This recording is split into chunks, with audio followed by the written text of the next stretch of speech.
18வது மக்களவை கூட்டத்தொடர் கடந்த ஜூன் 24ஆம் தேதி தொடங்கி நடைபெற்று வருகிறது. முதல் 2 நாட்கள் புதிய எம்பிக்கள் பதவியேற்றனர். பின்னர் 3ஆம் நாள் நடைபெற்ற சபாநாயகர் தேர்தலில் பாஜகவை சேர்ந்த ஓம் பிர்லா மீண்டும் வெற்றி பெற்றார். இதனைத் தொடர்ந்து குடியரசுத் தலைவர் உரை மீதான விவாதம் நடைபெற்று வருகிறது. இந்த நிலையில் இன்று மக்களவையில் பாஜக ஆட்சியின் அராஜகங்களை எதிர்க்கட்சிகள் தோலுரித்தனர். அந்த வகையில் காங்கிரஸ் எம்பியும் எதிர்க்கட்சி தலைவருமான ராகுல் காந்தி இன்று மக்களவையில் தனது முதல் உரையை தொடங்கினார். அப்போது பாஜக ஆட்சியில் நடைபெறும் ஊழல்கள், முறைகேடுகள், அக்கிரமங்கள் என அனைத்தையும் கேள்விகளால் துளைத்தெடுத்தார். அப்போது ராகுல் காந்தி பேசியதாவது: இந்து மத கடவுளரும் மத குருமார்களும் போதிப்பது அகிம்சையை தான். ஆனால் பாஜக இம்சையையும் வெறுப்பையும் பொய்களையும் போதிக்கிறது. இந்துக்களுக்கு எதிராக இருக்கும் மோடி இந்து அல்ல. பாஜகவோ RSSஓ இந்துக்களுக்கானவை அல்ல.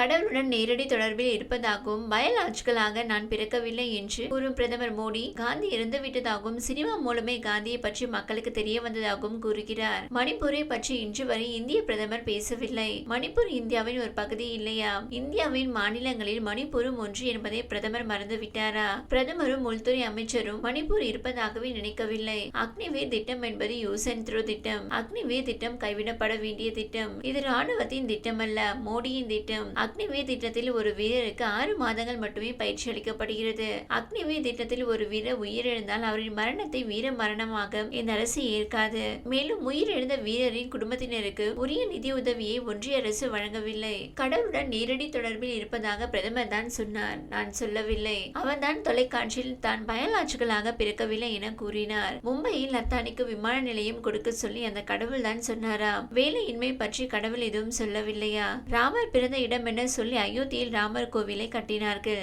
ஆனால் அயோத்தி பாஜகவுக்கு தேர்தலில் என்ன தீர்ப்பை வழங்கியது? ஸ்ரீராமர் என்ன முடிவை அங்கு பாஜகவுக்கு வழங்கினார்? ஜனாதிபதி உரையில் நீட் தேர்வு பற்றி ஒன்றுமில்லை. ஒரு நாளினும் நீட் குறித்து விவாதம் நடத்த வேண்டும். நீட் முறைகேடு அமைப்பு ரீதியிலான தோல்வி. நீட் தொழில்துறைக்கான தேர்வு அல்ல, தொழிலாக நடத்தப்படும் தேர்வு. மோடி அவர்களை குறித்து வைத்துக் கொள்ளுங்கள். இம்முறை குஜராத் மாநிலத்தில் வெல்ல போவது இந்தியா கூட்டணி, வீழப்போவது பாஜக.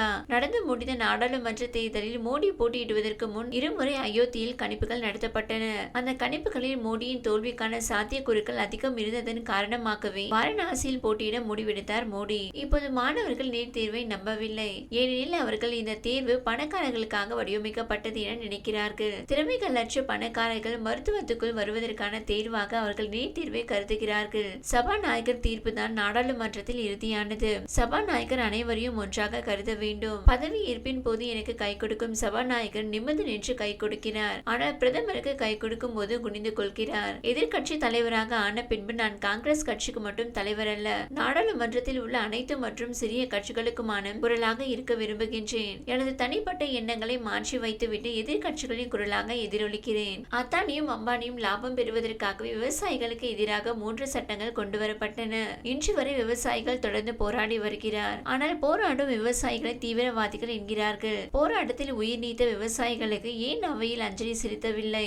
அமைச்சர்கள் அனைவருக்கும் அரசியல் சாசன பாதுகாப்பு உண்டு. நீங்கள் தனித்தன்மையுடன் செயல்பட வேண்டும். எதிர்கட்சிகளும் அரசும் ஒன்றாக சேர்ந்து நாட்டை முன்னிலைக்கு எடுத்து செல்வோம். அரசுக்கு எனது வாழ்த்துக்களை தெரிவிக்கிறேன். இதையாவது ஏற்றுக்கொள்ளுங்கள் என்றார்.